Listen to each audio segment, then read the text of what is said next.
What's up, nerds? We're generating a little story. Telling a little story. What's it gonna be? I don't know. You tell me. That's not how this works. All right, the woman doting on her children across the room was still recognizable as the bully from her high school. Holy crap, the drama! The drama! Pine tree, journey, hide and seek, grandmother, Jupiter, banana.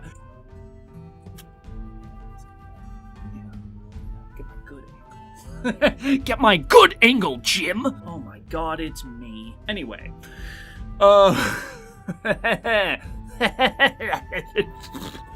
Wow! Caffeine does crazy things to the body. Alright.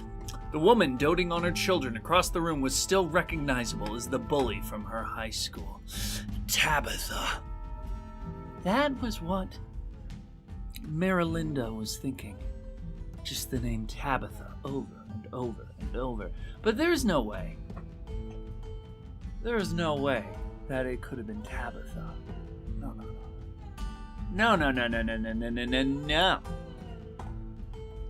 Tabitha was off doing something, by the mining for rocks and granite. Do they mine for granite? Marilinda doesn't know. She didn't study geography. Maybe suddenly snapping her fingers out loud in a very uncomfortable way. Everybody's looking at her like, oh, is this Leila Lawson? She just yells out, Woodswoman! Woodswoman! Her, Tabitha got a job chopping down pine trees, which Marilinda always thought was kind of like a non-sustainable job, which is wild that she would think that of that, but not of, like, mining, which is just, like, factually less sustainable. But still, like, it's not like chopping down woods is great. It did make sense for Tabitha to go into that too, though, because every morning Marilinda would be hiding up in her favorite little pine tree reading a book. If you are familiar with pine trees, you would know climbing up a pine tree is hard. Marilinda was dedicated. She would claw into the wood. She would do like that Mulan thing, like lean back. Her hands would be covered in sap, which made turning the pages super easy. Letting go, not so much. But listen, you get benefits and you get detriments in life, and you take them both. Anyway, Tabitha would take Marilinda's money every day, and she would smack her tree like, you stupid tree. Marilinda would get so sad that her tree was being smacked. She definitely wasn't mad about her money being stolen. Okay, she was mostly mad about the money being stolen, but the tree was a good excuse to curse and her parents were eco-terrorists in another life. And so they were fine with their daughter getting angry and cussing about a tree's health, but about money, no, capitalism is bad. But anyway, Tabitha went off to be there is a word other than woodswoman. There's an actual word for this. And Marilinda, she's the problem, could not remember it. She kept, what is it? But really, all of this was a distraction for Marilinda, to try to distract from the fact that at her daycare, the daycare where her two children, Jimmy and Bilfred, went, they were being taken care of by her bully. They were playing hide and seek with their bully, her bully, Tabitha. Hopefully Tabitha didn't bully her kids. Marilinda wouldn't put past her, but would be like, wow, you're doing this at your job? Like, really just throwing caution to the wind, huh, Tabby? And all Marilinda could think as she watched Tabitha go and hide under a table like, I've disappeared, is I hope you did, you bitch! Disappear from my mind! Marilinda knew that this wasn't how she should be acting, and she knew it wasn't really her fault. You see, her planets were all out of whack. Her Jupiter was just really pulling on her Mars and just really messing up her mind. God, don't you hate when Jupiter messes up your mind? It's the worst! And so Miralinda looks down to grab a banana, and suddenly her grandmother's words echo in her head. Now listen here, little Miralinda. I love my snacks. Yes, yes. If you ever find yourself accosted by a foe, one of greater strength or greater mind, you must know, revenge is not a dish best served warm or cold. No. Revenge is a... I nearly choked on my egg. Revenge is a journey.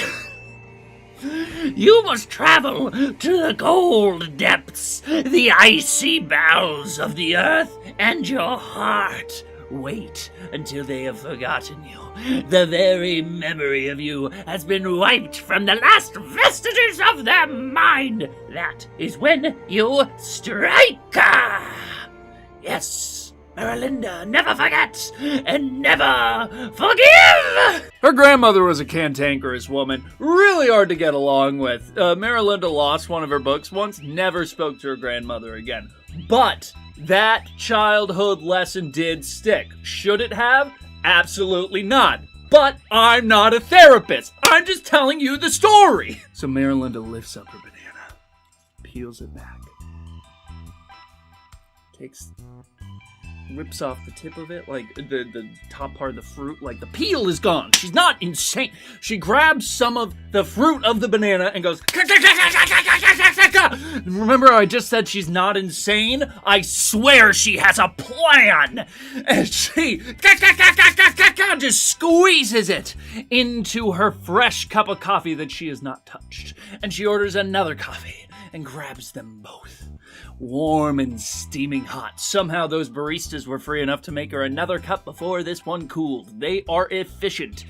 And she takes the 2 cups, walks into the room, says, "Hi, Jimmy. Hi, Bilfred. Oh, thank you so much for taking care of them." She says to Tabitha, Tabitha's lived a hard life. She bullied Miralinda, and then she went and became a woodswoman and learned the error of her ways. Learned that really, taking money from someone else just isn't right. Miralinda was just trying to enjoy her book in the trees. God. Tabitha wants nothing more than to be able to apologize. But she knows she'll never get that chance. And she doesn't recognize Miralinda. Miralinda goes, "Oh, thank you so much. Hey, have a coffee." Tabitha's like, "Oh, thank you so much. That's so kind. Your kids are lovely. What's your name?" Miralinda goes, "Oh, Mrs. Strixwallen." My husband's name. And she watches as Tabitha takes a long draught of the coffee and then goes, "Yes, my maiden name is Fairfellow." "Fairfellow?" Tabitha says, I've wanted to see you for so long. I'm so sorry. What I did was wrong. I had my reasons, but who cares what my reasons were? I hurt you, and I did the wrong thing. No excuse can change that, and I am just so... Was there something weird in that coffee? And Tabitha's face starts to swell and go red as her airway closes up, because it turns out banana allergies are a thing that Miralinda knew Tabitha had. Didn't know her job, but knew about her allergy. Miralinda's eyes go wide and go, "Not that I know of. Come on, kids, let's go." And Miralinda races to the car and drives away and moves to a different daycare. Now, this report is taken from the security cameras. This is basically a call to action. The FBI needs to get a Miralinda's ass. This has been Sam Ram. I hope you enjoyed that story. Let me know if you have a cool prompt that you want to see me tell a story about. See ya!